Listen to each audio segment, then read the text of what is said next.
This is State Representative Bobby Franklin on the floor of the House chamber here on Monday morning, uh, March 23rd, I believe it is today. Yes. Over the end of last week, our Congress was preoccupied with the AIG bonuses for their executives. That was the smokescreen. The real story that they were ignoring was the $1.25 trillion that the Federal Reserve created out of nothing. Now, how does that translate to each of the 12 Federal Reserve banks? Well, here in Georgia, we have a Federal Reserve Bank, the Federal Reserve Bank of Atlanta.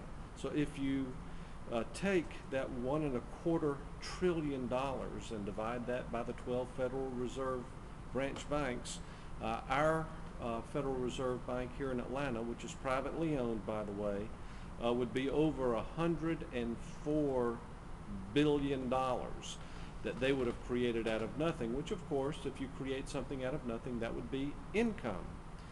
Now we've got here in Georgia House Bill 466, which would tax the privately owned Federal Reserve Bank of Atlanta.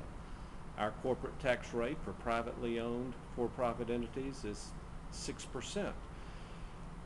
So taxing just what happened last week alone would have brought over $6 billion into the state treasury if our House leadership had chosen to hear House Bill 466.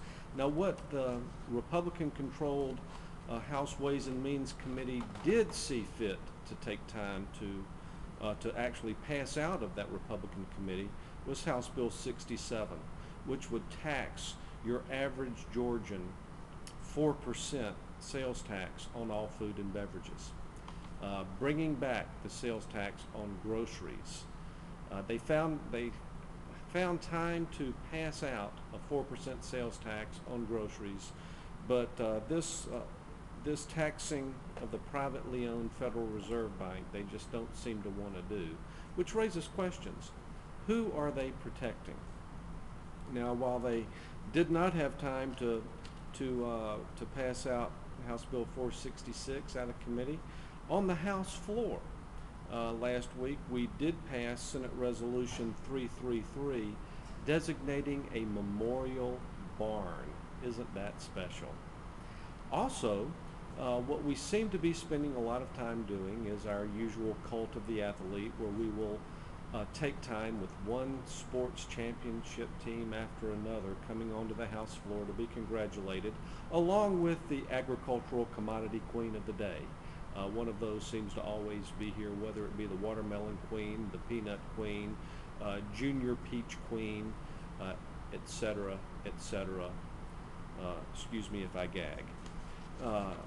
Today is Legislative Day 35, and there are only 3 measures on the calendar today, with only 6 days left, including today.